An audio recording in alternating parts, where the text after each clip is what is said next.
currently works for the GECDSB. He also teaches an AQ course for the University of Windsor on how to teach LGBTQ students. He is a local Windsor queer historian and activist. He is the chair of WERA, Windsor Essex Rainbow Alliance, which preserves 2S LGBTQAI history in the Windsor Essex County area. He has recently been published on various local 2S LGBTQAI history, and he has curated two exhibits, one at the Chimchuk Museum and one at the Amherstburg Freedom Museum. He also contributed to the Love in a Dangerous Time exhibit, currently at the CMHR, which is the largest queer exhibit in Canadian history. And it's all yours, Walter. Thank you so much. Getting that set up. So everyone can see it good. I can see a few people, so thumbs up, good, perfect. So yes, thank you for that introduction. Quickly to just go through, I was, as part of their educating residents, I was asked to create a teacher's guide on the exhibit. So one of the things, the first thing I normally have to talk about is what is the LGBT purge. For many people, this is a historic period in Canadian history that is not known very much, and in my opinion, should be in every school in history classes around the country. This is a great way to incorporate Cold War issues in this country. And what it was from the 1950s to 1992 was the systematic purging of queer and trans soldiers, so military, government workers, and civil servants in the federal government on a wide scale. In relation to the RCMP, at one point they had a whole level just to get rid of queer people out of the RCMP. And there was and spend millions of dollars to hunt us down, to actually even put us on one of the things called the fruit machine, which was an actual machine that they would hook queer people up to try to identify them. They interrogated people. Some people didn't survive. Some people actually died in the interrogation room. Other people unfortunately committed suicide, and many people's careers were completely destroyed. And so this is a document to help kind of bring that story finally out. I have a QR code just that would include that. I know it's kind of strange with the computer, but if you want to do your phone, this is a way to then go along the lesson plans if you would like to. One of the things is that I did set up the lessons in a very teacher-friendly format. If you see that, with what you can see right now is that what I've set it up was that you could download the whole thing or really just focus on particular lessons. And the museum likes to call them backgrounders. I call them, what do we call them? Just, oh, now I can't think of the word. Anyways, just handouts. That's what I was looking at. Quick, easy handouts to print. I want to also know that I very much was looking at historical thinking concepts when I created this, and each lesson is set up to incorporate that, and I have it set up explicitly in each one. One of the things I want to also say that this is not about sex.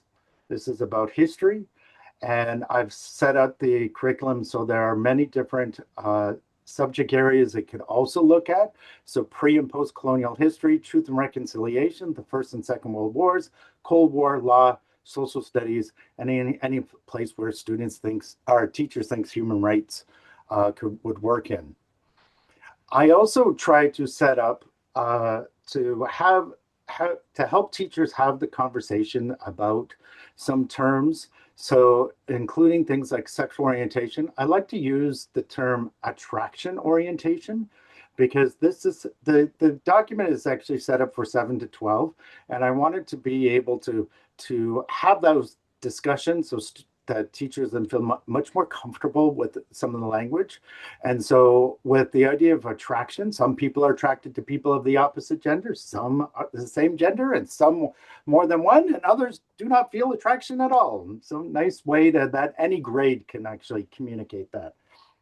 And then when I talk about gender identity, what I tried to do was create a very student focused way to talk about gender identity and gender expression. So, and one of the things that I talk about with gender identity is just about your own name and how you respond to your own name and how you yourself have an identity. And when you don't use a person's name that they choose, how that's confusing to them and how it's not being authentic to them. And then when it goes with gender expression, I talk about clothes and just how we all have clothes that we like to wear. But what's interesting is our clothes are gendered. And that in reality, you know, my shirt I got at the men's store, but there's no private parts on it. So how does it define as men's? Well, because culturally, traditionally, we've decided that this is men's. So just talk about the idea of clothes and how that's very cultural based. And another way to bring in the concept of gender being a social construct, of that it's culturally based of what we wear, how we present. And then I also included some pre-teaching supports because some of these topics, maybe the teacher is not familiar with it, or maybe the students are not ready for it. So that to say, okay, here are some things that you could look at yourself before you jump into this topic.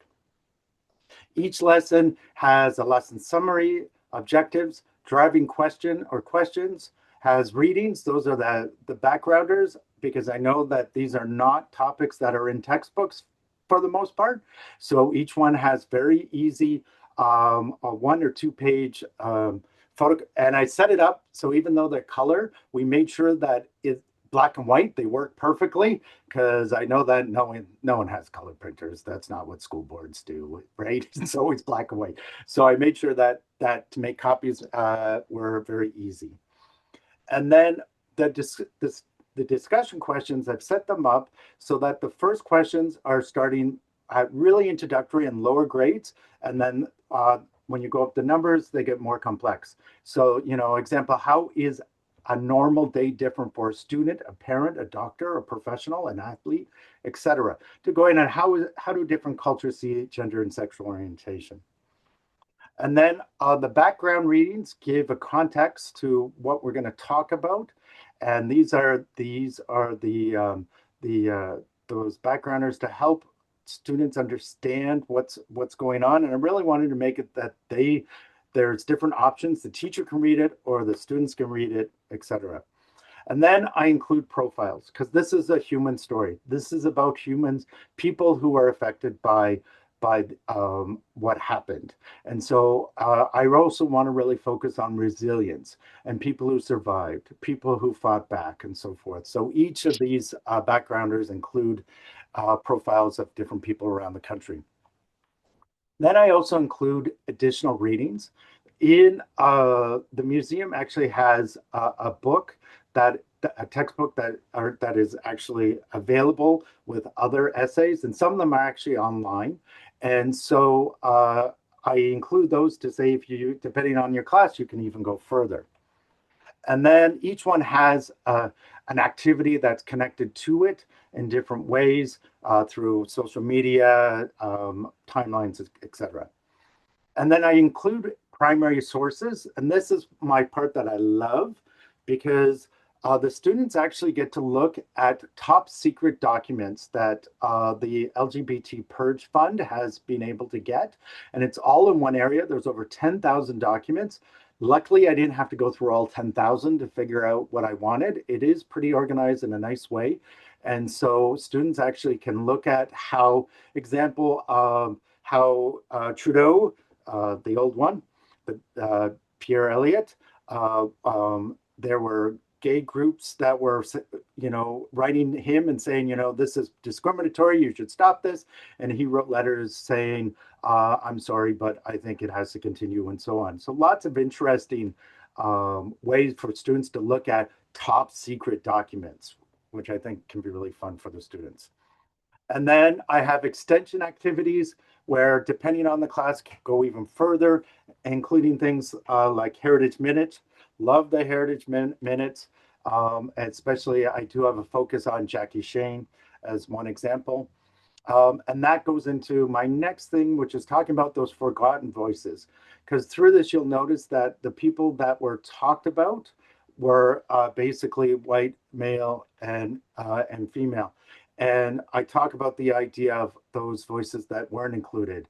There's a term that we use called pre-purge. So racialized people, indigenous people were not even considered in these positions. It wasn't even an option. So they couldn't hide their identity. So they were pre-purged. So we look at that as well.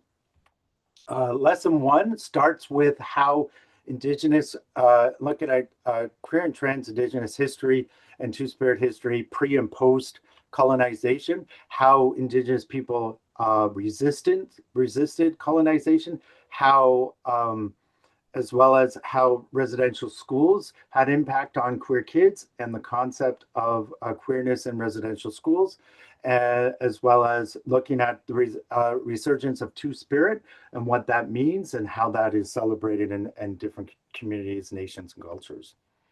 And then the origin and othering, focusing on how it actually happened, how it started, and so forth. That's where I talk about the starts of Cold War, the influence on the United States. In the States, this would have been called the Lavender Scare, but in Canada, it was different in the way it was implemented and so on. I also look at intersectionality when it comes to that, and I was given permission by the University of Michigan to tweak their social identity wheel to work for this. And then I have a timeline that looks at the history of federal laws in Canada, going all the way down from 1841 to technically when truly queerness became legal in 2019. Yes, I said 2019, not 1969. And that goes into why, and the timeline explains that. And then I give examples of people who were also people who were of color who were resisted, and there are some examples of people who were purged. So I highlight them as well. And then we look at some of the historical figures. Frank Kemeny actually is an American who was the first American to actually um, uh, resist the Lavender Scare. Douglas Sanders, a Canadian who was a lawyer, was the first Canadian to bring forward that issue. The We Demand protest was the first queer protest that brought up this. And then there were different people who, in the 70s, who went to the media to try to end it. And then I talked about the timeline. I have an activity where students can actually cut up the timeline and break them up in different methods. And then lesson three, the fear and prejudice. We look at the systematic discrimination, the tactics of intimidation, the fruit machine that I mentioned, which actually wasn't just one machine. There were different versions of it, and the bad science that was used at the time. And then I focus on some of the people who were purged at the time. David Dixon is one of the people. He was part of the Department of External Affairs. He actually had a heart attack while he was interrogated and died. Or sorry, no, that was John Watkins. Sorry, he was the Canadian ambassador to the Soviet Union. And then also Roz Hamilton, who actually was a drag queen in the First World War of a very famous drag entertainment group called the Dumbbells. And he actually, at one point, re-enlisted in World War II and got purged. And then lesson four, I focus on the resistance and the demanding of change, how it finally changed, and what were the methods that helped to create that. So one of the things I do is I focus on the charter. As a teacher, it's interesting because the word sexual orientation is not explicitly stated in the charter. I've even had teachers who've taught civics have said, "Oh, I didn't know sexual orientation wasn't covered by the charter," and I'd have to go, "Yes, it is," and they go, "But it's not there," and I go, "I know." And so I actually created a document so the kids could read it and they can understand how something can be read in. And of course, I focus on the Egan versus Canada, which is the one that actually made that happen. And so then students get a better understanding of how the charter works on that. And then I have an opportunity for students to actually look at different Supreme Court cases in this country. And as well as I set this up to help teachers, because sometimes there's a big pushback about this topic in some schools and so on. Um, and so I feel very much if educators had a better understanding of the law and the Supreme Court examples. So Chamberlain versus Surrey School is a huge one because that's about a teacher who read a kindergarten book about a same-sex couple, and they told him he couldn't read it, and he fought it to the Supreme Court and won. And so there's lots of examples, and I set it up so for the students to actually have those power, so that also if there's resistance at home, then the students can actually tell them, well, actually, it's this Supreme Court case that actually says it is okay to have this and so on. So, oh yes, I forgot that I do go into that uh, more with the service, the Chamberlain one. And what I think is really important is that, and I believe I have it in there. Oh, this is the other one. I'm trying to be pretty quick because time, I normally would take a full hour on this, but this is the other case that I think is really important. This is out of Quebec. And this is a court case where some parents, so Quebec had a course, a religion course that was mandatory for all students to take. And it was basically a religion course of all religions. And there were some parents who said they wanted to be opted out of it because their religion is against learning about other religions. And so this went to the Supreme Court, and the court said parents are free to pass their personal beliefs on to their children if they so wish. However, the early exposure of children to realities that differ from those in their immediate family environment is a fact of life in society. The suggestion that exposing children to a variety of religious facts in itself infringes their religious freedom or that of their parents amounts to the rejection of the multicultural reality of Canadian society and ignores the Quebec government's obligation with regard to public education. I think that's a really important one to talk, and that helps a lot, I think, especially for teachers, to know that these topics are absolutely protected and there are no concerns about bringing these stories in their classroom. The last one I focus on is um, lessons that focus on resilience and joy. And this one, I try to focus on how to look at the people who fought back and made that. And so the first thing is I look at how the whole development we learned about the purge, because this is something that no one really knew about except the queer community. And this started with the We Demand apology, or the We Demand protest in 71 in Ottawa. And that was the first national protest that happened for queer rights in Canadian history in a large scale.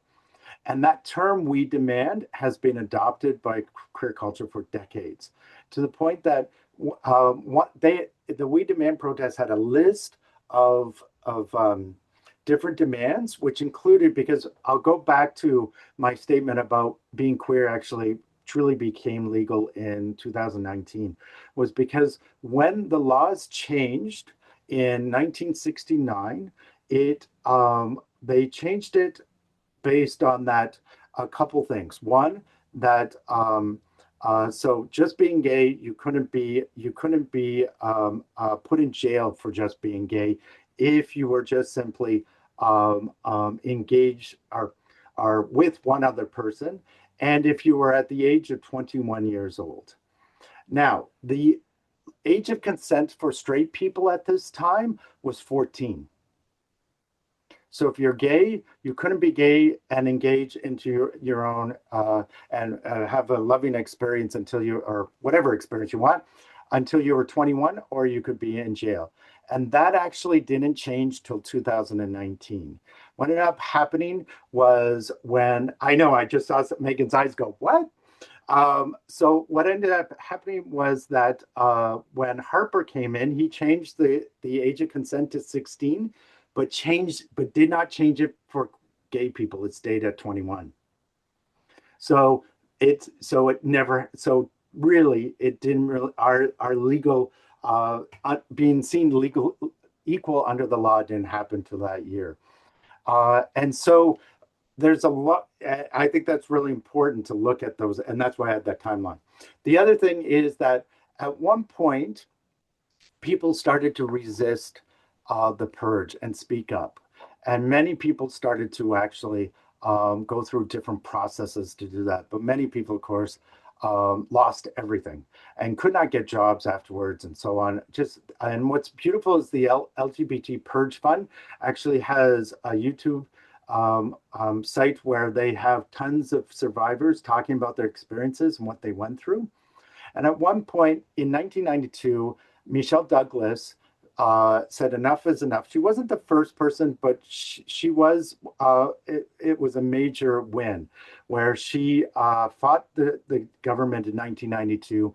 And the RCMP, the military, sorry, for her was the military, um, finally said, agreed that they would stop firing people because they were queer, and actually changed their policy, and that made a huge difference. And she got a settlement.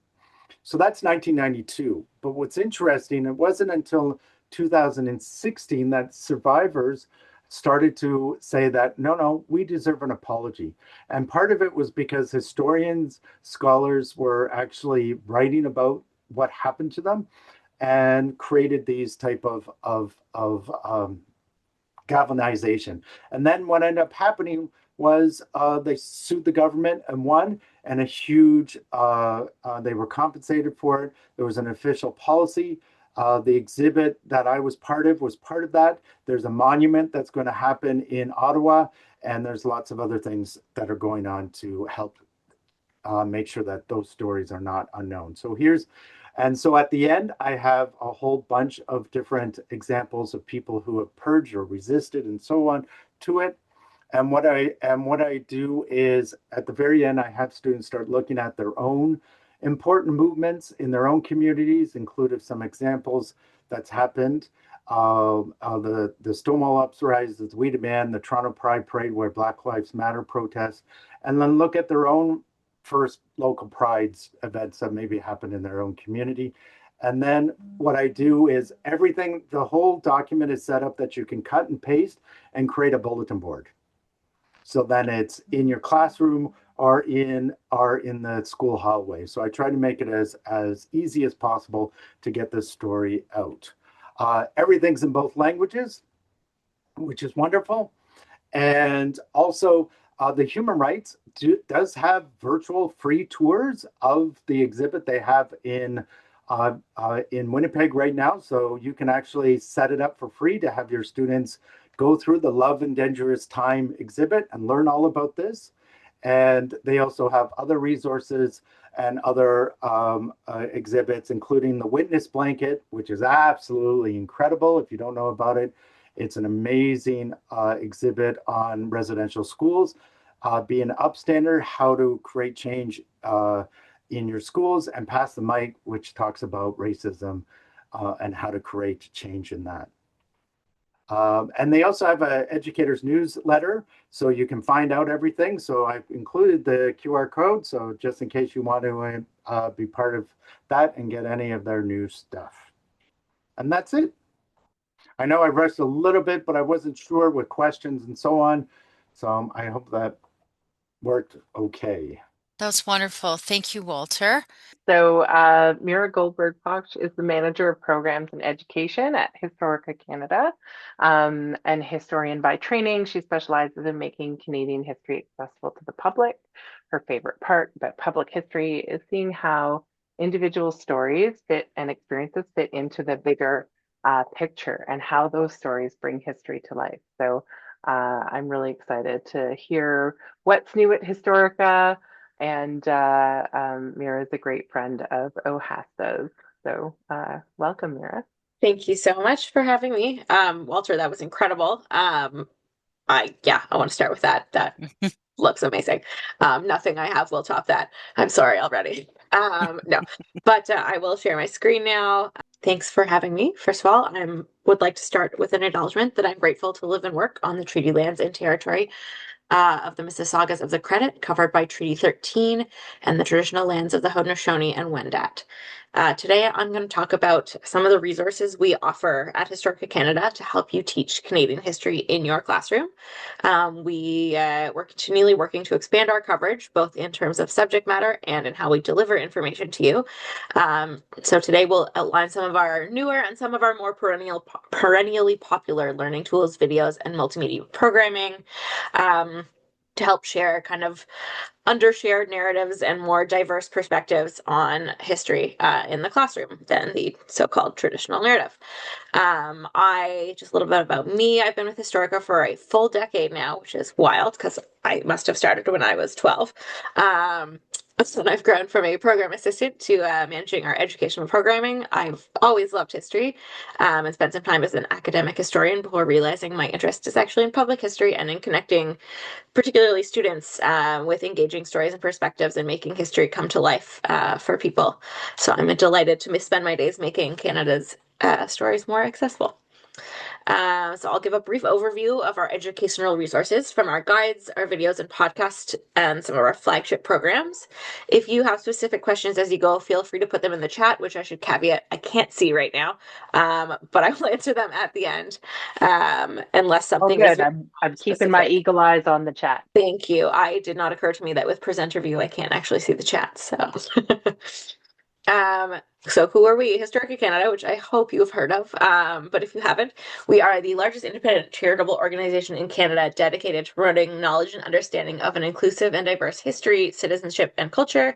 Our programs examine the Canadian experience, past and present. We offer free bilingual programs in both official languages that you can use to explore, learn, reflect on our history, and consider what it means to be Canadian. I will start with our education guides, as I think they're probably the most relevant for teachers. We have more than 50 themed education guides, which are built around curriculum topics and designed to be used in the classroom. We try to scale topics and tools to cover the range of provincial and territorial curricula and aim to make the activities scalable to a range of grade levels as well. Many of our guides offer options for language learner students and for language learner classrooms. The creation of these guides involves an extensive consultation process with teachers, academic subject experts, and community stakeholders. It's a collaborative process that ensures that expert voices are shared with students and teachers. Our guides, as I mentioned, are built on curricular connections as well as critical thinking skills, often on the historical thinking concepts and analysis. They offer context for the topics covered and a series of lesson plans with activities built to make topics accessible to both teachers and for students. The guides come in a few different formats, but most are built around a larger theme, like a history of multiculturalism in Canada, for example, or Black history in Canada. Some focus on a smaller scope, like residential schools, treaties, or how responsible government came to Canada, or stories of women in the Canadian military. Some tell stories that are well known, but seek to bring in a new or different perspective on how that story is framed and give context often left out of the dominant narrative. For example, our Think Like a Historian series examines stories from the First and Second World Wars, but does so through the lens of primary source analysis. Our most popular guides tend to be the big ones, the big thematic ones that cover diverse perspectives, like the Indigenous Perspectives Guide, the Women in Canadian History Guide, and the aforementioned Black History and Multiculturalism guides. Most are structured on a loosely chronological basis, introducing Canadian history from the perspective and through the lens of the theme that we are discussing. They basically are built on an overview of the subject matter, plus critical thinking and inquiry activities that can be used in chronological order or as standalone activities used to tackle a particular topic. Most of our guides also, importantly, incorporate activities featuring our video and podcast content, which I'll talk about next. but there's, suffice to say that there's not enough time for me to cover all of it in here. Oh, I have a brief section on the Indigenous Perspectives Guide, which is our most popular guide, for good reason. The development production of the Indigenous Perspective Guide was very much a collaborative process that engaged community stakeholders, academic historians, and history educators in content creation and planning. We are grateful to share the voices of Indigenous educators and academics within the guide. The goal of the guide is to engage students in thinking critically about our historical narratives and to help them consider how individual and collective worldviews shape and are shaped by history. The guide teaches students that all the history of Indigenous peoples in Canada in the last 2 centuries has been categorized by institutionalized discrimination and inequity. Indigenous peoples have remained active agents, acting independently and collectively to resist colonial restrictions, to preserve their traditions, languages, and beliefs, and often advocate for their established but often ignored rights. The guide includes 17 activities that follow a largely chronological order, but also seek to include experiences across time and from across the land we now call Canada. The activities include options to study different groups and are largely able to be tailored to fit a particular chronological period or geographical area, although sometimes that may take a little extra digging on the part of either the teacher or the students. The activities in the guide basically try to give people the chance to research their local communities, local Indigenous groups, both past and present, and seek to remind us that Indigenous peoples in Canada do not represent one group or experience, and to share the multiplicity of perspectives that they offer. Of course, the Indigenous Perspectives Guide includes sections on residential schools and treaties, although we do actually have entire separate guides dedicated to each of those important topics. Both the Indigenous Perspectives Guide and the Residential Schools Guide include activities tied to video content, including 2 activities linked to our heritage about Cheney Wenjack, which I've included for us here to watch if we have time. I have a number of videos throughout the presentation, but I think I'll pick and choose because we don't have enough time to watch them all. Anyways, but I'll play this one because it's one of the best, if you ask me.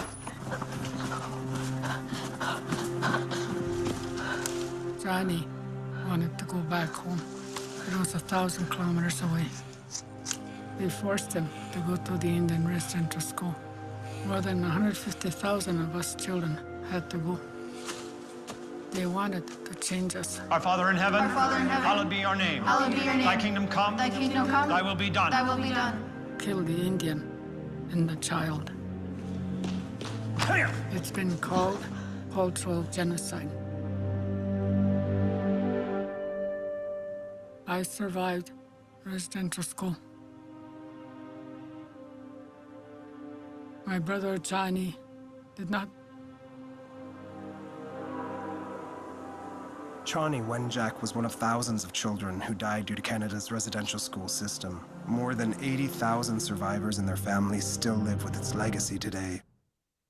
To a slightly more uplifting topic, women's history, somewhat more uplifting these days. But I want to focus on a couple of our resources that show how women in Canada have played crucial roles in the story of our past and how that shapes our present. We have 2 guides, that actually 3, one of which I did not include here, silly me, which are appropriately titled Women in Canadian History and Women's Suffrage in Canada. The Women in Canadian History basically aims to incorporate women and girls and their diverse experiences and perspectives into kind of the historical narrative of Canada. And the Women's Suffrage Guide traces the history of women's voting rights. We also have one on women in the Canadian military. And I'm going to focus on other things, but we have 50 plus guides. We have so many. Please explore them on Historica Canada's website, or feel free to email me if you're looking for something specific. My personal favorites include the Black History in Canada Education Guide and the Multiculturalism in Canada Education Guide, which I know I've already mentioned. But we have a new one that just came out about war artists that I think is really cool. Kind of a new perspective on the history of wars, basically. So I'll move on to our video content. We have at this point, hundreds of educational videos. And as Walter was talking, I noted down 4 videos that I thought he might find interesting, just about the topics that he was talking about. So given that, I'm sure you can imagine that we have many, many more. And I hope you'll be able to find something that is at least tangentially related to anything you're looking for. Basically, our educational videos highlight stories from Canadian history, providing insight and hopefully new perspectives on both stories you know and stories you might be hearing for the first time. A few examples of our series, all of which I realize are included by a link or accompanied by a linked learning tool that I haven't talked about. So we have the Think Like a Historian series and videos, which is a video series that uses primary source analysis to offer a window into the perspectives of people who experienced big historical events using things like letters, sketches, medical records, diaries, and photographs. Canada History Week, each year a series of 3 videos following whatever that year's theme was, like Indigenous history, environmental history, arts and culture, etc. And those are also with an education guide and a magazine that links to partner content from various other historical or cultural organizations in Canada. The critical digital literacy videos, 3 videos on navigating the digital landscape, told through historical propaganda and misinformation campaigns. The multiculturalism series, which are videos telling stories about the multicultural experiences in Canada, and that has the guide that I mentioned before, as well as a linked podcast series.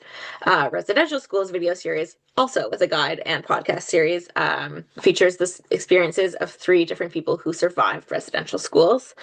And then some of our programs make new videos every year. So like the Citizenship Challenge and the Memory Project, both of which I will talk about soon.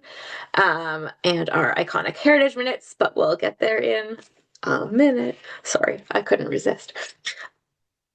So we tell lots of different stories in our videos, and it's really hard to choose, just to highlight a few. In a longer presentation I actually at one point had 3 videos that we have all speaking on different perspectives of the Halifax explosion. So we have this video, which I will show you, about Dr. Clement Lagoure, who was the first Black doctor to practice in Nova Scotia and the unsung hero of the Halifax explosion. He basically tended to hundreds of people in the aftermath of the Halifax explosion, all pro bono, free of charge, saving countless lives. We have our classic Heritage Minute with the guy, the train operator who saves the train coming in for the Halifax explosion. And then we actually have 4 videos, if you count the introductory video, about from our Think Like a Historian series, which covers the experience of the Halifax explosion from a few different perspectives. So it was really neat to kind of look at how that story can be framed and how many different ways you can look at a historical event. But unfortunately, we don't have time for that today. So I will show you this brief video because actually, you know what? I'm going to skip it because we're at 14 minutes and I still have half my presentation to get through, apparently. So I will keep going and we can loop back if we have videos at the end. Nope. We have I told you I'd get to the Heritage Minutes. You may be familiar with our Heritage Minutes, but we've come a long way from the iconic I smell burnt toast time. We find that the minutes are their most authentic when they represent and honor Canadian communities. New minutes tend to highlight stories of communities, triumph, loss, resilience, and everything in between. The minutes focus on working really closely with the members of the community that the minute focuses on, and they feature narrators and actors representative of that community. All minutes are also closed captioned in both official languages, and some are done in a 3rd language to honor the community featured. Our minutes tell stories of notable Canadians, and we're trying to tell stories that feature more diversity and that may not be as well known. More recent minutes include Norman Kwong, the first CFL player of Chinese heritage and a 4 times Grey Cup winner, Jackie Shane, who Walter already mentioned, a pioneering Black trans soul singer in Toronto in the 1960s, Bora Laskin, one of Canada's greatest legal scholars who overcame anti-Semitism to become the first Jewish Chief of Justice of the Supreme Court of Canada, and Edwin Baker, who co-founded the Canadian National Institute for the Blind after losing his sight during the First World War. Our most recent minute, launched in October, is about Dr. Anne Innes Dagg, the first Western researcher to study any mammal in the wild in Africa, and she's still known as one of the foremost experts on giraffes. When I was little, my mother took me to the zoo. My love affair began right there. I wanted to know everything about giraffes, but there were no books, so I went to Africa to study them myself. I was expecting Mr. Innes. You misrepresented yourself. I certainly did not. I am A. Innes. If I knew you were Miss A. Innes, I never would have invited you. Exactly. My research was considered groundbreaking and published in the world's top scientific journals. I became known as the first authority on giraffes. Discrimination against women in Canadian universities prevented me from getting tenure, but my love for giraffes persisted all my life. My mother, Dr. Anne Innes Dagg, was the first Western scientist, man or woman, to study any African mammal in the wild. In 2019, she received the Order of Canada. We have, if we have time again, but I'll talk through these ones. Another two stories from recent minutes, one about Edwin Baker and the Canadian National Institute for the Blind, and the other is Tom Longboat, which we share, I guess, just after Remembrance Day. Tom Longboat was an Onondaga long-distance runner whose name meant everything. After running away from Mohawk Institute Residential School in Brantford in 1900, he continued running his whole life.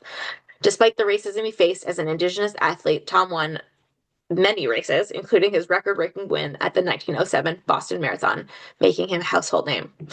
As one of the more notable stories goes, while he was serving as a dispatch carrier during the First World War, an officer he was escorting struggled to keep up and complained, "Who do you think I am, Tom Longboat?"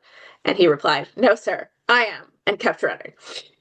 Tom was one of the most celebrated athletes of the earliest 20th century and has inspired generations of athletes. I'm going to skip ahead past these ones because I think we're running short on time. And to talk about our podcasts, which, like our videos, explore stories in Canadian history through new avenues and diverse perspectives, bringing untold stories to the forefront and shedding light on voices that might not have been featured before. I will touch on a few of our more notable ones. A Place to Belong, which is our multiculturalism podcast series. In 1971, Canada became the first country in the world to adopt an official multiculturalism policy. It was meant to preserve cultural freedoms and recognize the contributions of diverse groups to Canadian society. Today, it's a defining feature of the Canadian identity, but for much of our history, this was not the case. So we explore the reasons why in this five-part series, A Place to Belong, A History of Multiculturalism in Canada. The Residential Schools podcast, which I mentioned before, is a three-part podcast series created by Historica Canada and hosted by Cree Kitiksan journalist Shanine Robinson Desjardins. It aims to commemorate the history and legacy of residential schools and honor the stories of First Nations, Métis, and Inuit survivors, their families, and communities. Strong and Free is our award-winning podcast tracing stories from the earliest Black settlers to recently arrived Canadians. Strong and Free captures just a few of the crucial stories of Black Canadians thriving and contributing to the building of this country. Our Record of Service podcasts, which is both videos and podcasts, is a podcast presented by the Memory Project. In this series features interviews with Canada's veterans and their stories of love, life, loss, and service. Which brings me to the Memory Project, which is a volunteer speakers bureau that arranges for veterans and Canadian Forces members to share their stories of military service at schools and with community groups across the country. I'm sorry, I'm struggling to speak tonight. Our volunteer speakers are enthusiastic about sharing their firsthand accounts, and their experiences cover topics from frontline battle to peacekeeping to domestic service. Our busiest season has just passed through Remembrance Day, but it is important to note for all of you that the Memory Project Speakers Bureau is available year-round for school visits, and we would be thrilled to send a veteran to your class to talk about anything you might be interested in. Unfortunately, I'm embarrassed to say I still get demand for, we do not have any First World War veterans, which is one of the more amusing things that happens almost every year. But we also host the Memory Project Archive, which offers more than 3,000 firsthand oral testimonies from veterans of the Second World War, the Korean War, and peacekeeping operations. Those are all available on the Canadian Encyclopedia's website in both oral and written form, and Almost all of them have been translated into both English and French. We are still working on that very long-term project. Part of the memory project is also that we create educational resources, including the aforementioned War Artists Guide and the Record of Service podcast. And we also create videos. I'm really, really excited about one that we're working on right now, which should be coming out in January, about the experience of medical personnel in Afghanistan. I can't wait for everyone to watch that one. So basically, the videos we've been working on for the past 6 years is a series of videos called In Their Own Words, which is essentially telling a story of different conflicts or events through firsthand testimonies of veterans who've served. The videos provide educators an opportunity to present oral history as a valuable primary source and to incorporate firsthand accounts into classroom activities and discussions. The series now has 8 videos, with a new one coming in January that I mentioned. And this one that I have on my screen is called Double Victory, about the experience of Chinese Canadians in the Second World War and the battles they faced to achieve equality in the post-war era. I also already mentioned the Record of Service videos and podcasts, which are part of the Memory Project's offering. Those are filmed interviews and podcasts with individual veterans telling their stories rather than a collection of people sharing for one event. Next, I'll talk about the Canadian Encyclopedia, which I also hope you know. If you don't, welcome. You are going to find it a fantastic resource for your classroom. It was first published in 1985, but thankfully has moved online, which makes everything easier to update. It now has more than 20,000 bilingual articles and learning tools about Canadian history and culture, and each article is written by a subject matter expert, reviewed by our subject editors, and professionally copy edited and fact checked for accuracy to make sure that what we are putting out is in fact correct. It's written about at a grade 10 level, but we also have hundreds of plain language summary articles for language learners and for younger students now, of our most popular and most engaged articles. It has almost anything you could possibly think of related to Canada in there, and it's incredible. When I was first starting at Historica, my background was not, in fact, in Canadian history, but in medieval studies. How did I end up here? I don't know. But anytime anyone would mention something that I truly had no idea about, my first place to go is TCE, and I am pleased to say it has not steered me wrong yet.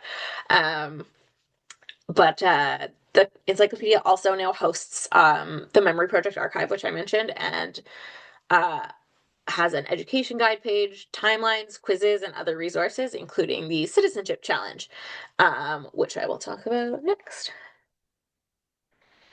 It's unique among Historica's offerings as the only program dedicated to citizenship and civic education. It's a mock quiz based on real questions from the citizenship test for newcomers. The challenge also has a number of learning tools featuring critical thinking and analysis activities to help teachers bring citizenship education to life in the classroom, because I think we all know how challenging it can be to make civics interesting for kids. A few examples of our guides include the Civic Education Guide, which focuses on basically key topics in Canadian civics, like how the Canadian government works, rights and responsibilities as Canadian citizens, and basically is meant to give teachers and students the tools to engage with Canada's democratic processes.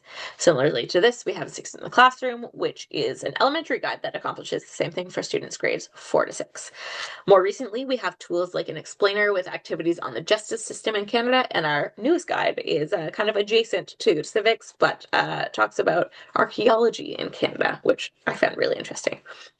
Our flagship content for CC, though, is the challenge quiz, which invites Canadians to participate in a mock citizenship exam based on the real exam that newcomers take to confirm their citizenship. The idea is to help students and the general public deepen their knowledge of Canada's past and present to gain a fuller understanding of the country and to become active and engaged and informed citizens. Over the past decade, more than 2.5 million Canadians have taken the challenge, and the average score hovers still below 70, so it's clear we still have lots to do. We also more recently have started developing themed quizzes hosted on the Canadian Encyclopedia website. There are now more than 70 of these quizzes available, and these obviously focus on a particular aspect of Canadian history to provide a more in-depth look than the kind of general quiz. Some examples of themed quizzes include the Rights Revolution, Black history, Indigenous history, sports geography, Canada in the 1990s, Canadian food, Canadian music, you got it. I will stop naming things.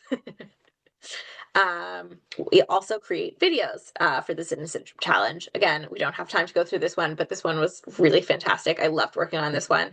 It's about the Blackburns, who were freedom seekers who fled enslavement in Kentucky. The story was lost and only rediscovered in 1985. When a school site dig uncovered their former home. But basically, they were almost extradited after escaping to Canada, and their case set a legal precedent that basically cemented Canada as the final destination for the Underground Railroad. And then they also opened the first taxi business in Toronto and became like well-known entrepreneurs. Anyways, it's a great story. And I think that's about it for me because we are coming to the question period. We have so many resources that I just didn't have time to cover today, but please feel free to explore our website, of course. And if you have something more specific that you're looking for, please feel free to reach out. I am delighted to answer questions.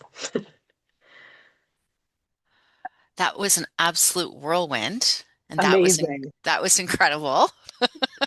Thank you Tried to both. cram everything in. Sorry. Thanks to both of you. We're going to open the floor to questions, comments, or discussion. We have about 8 minutes or so that you may have for either of the presentations. I personally love how the presentations weren't competing with each other. They're very complementary. They can be used together. They reference each other. And I love how easy it is now for us as history teachers to make our classrooms so much more inclusive in terms of what narrative is being taught. So I'm really excited because I've used a lot of these resources. The one at the Canadian Museum of Human Rights, I'm going to dive deeper into. But I'm also invigorated, going into close to our winter break. I feel really excited to use some of these resources. So if anyone has any questions that they would like to ask of either Walter or Mira, you are welcome to do so. Just pop your hand up or pop it in the chat box, and then Rachel will keep track of that, hopefully. Yeah. Yep. I see in our little shared document, Megan, that you were busy writing some questions, and I have the same one. So I Okay. want to ask Mira this question Yeah. of how are new topics selected? Like, how are there focus groups, or do people suggest these? Like, how do you decide what to make a video about? Kind of all over the map. We definitely look at kind of our trends in, what's something that people are looking for right now. Sometimes it's dictated by a funding agreement with the government. Sometimes it's something that is a passion project of someone on staff. And sometimes, sometimes it's just something we think would be fun.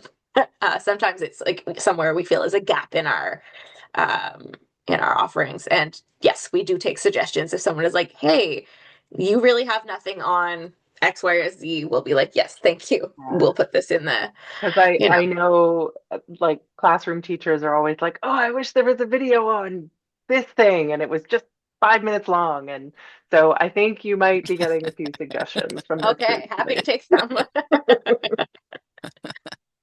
And then I had another question for Walter. What was the process of curating this educational guide and exhibit like as a teacher? Because you're a teacher first and foremost. Like, who did you work with? How did you select the resources?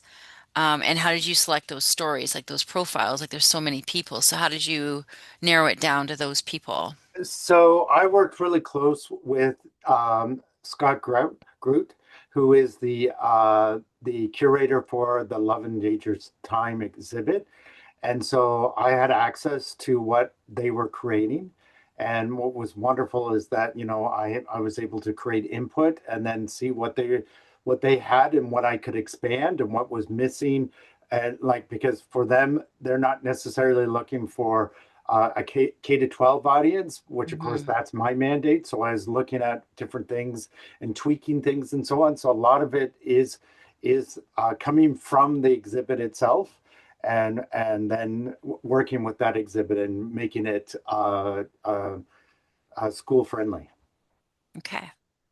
Does Does that anybody answer have? your question? Yeah, it does. It does. It's just, as a teacher, I'm always curious as to how people select certain stories, and I'm always curious about that. Another question for you, Walter, is I teach in a community that we've seen a bit of pushback when it comes to LGBTQ Yep. stories and narratives. Um, and I've used a lot of the strategies that you've talked about in terms of identity building and the social identity wheel. But do you have anything in the guide that helps people, teachers who are met with that pushback? What are some suggestions that you have when teachers Yeah. are targeting this directly? So it's interesting because that is something I was developing, and it actually didn't happen. And actually, now I'm working with the University of Windsor, so I'm actually focusing on just simply that. And but what I did in relation to this subject was to really focus that this is a Cold War topic.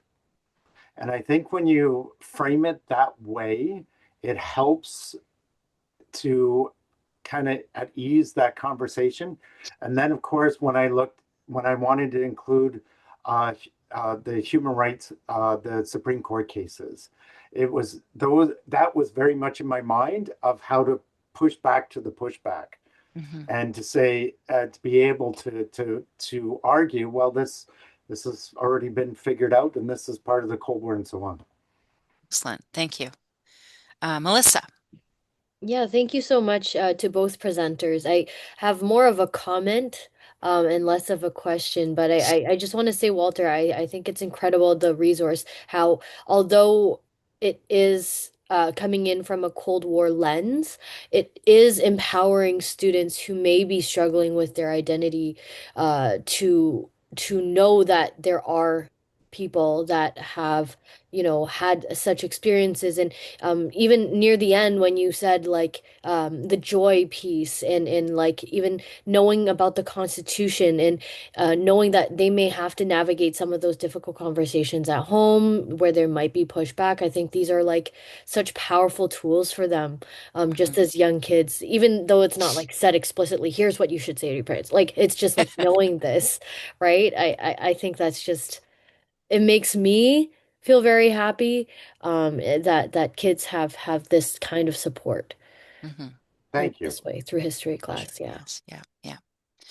Yeah. Does anybody else have any questions or comments or additions before we were right at 8 o'clock right now? Um, okay, not seeing any. And if you have questions, comments, or issues, like we'll stick around for a little bit. But I want to take this opportunity to thank both Walter and Mira for taking time out of their evenings and for providing culturally relevant, responsive, and accessible teacher and student-friendly resources that we can start using tomorrow, essentially, to help us diversify the voices presented in our history, civics, and social science classrooms. Check out the last webinar of our Unlocked Falls series on December 10th, which I believe is the United Nations Day, if I'm not mistaken, 2025, to learn about museum learning from Elaine Law at the Asia Pacific Peace Museum and how to design education board games for the classroom from Hafiz Printer at the Archives of Ontario. If you are watching this later through our YouTube channel, which we will post this up to the YouTube channel, please be sure to hit that subscribe button and notification bell. Don't forget to visit our website, ohasta.asho.education, where you'll find tons of classroom-ready resources, lesson ideas. While you're there, be sure to join our OHASTA mailing list.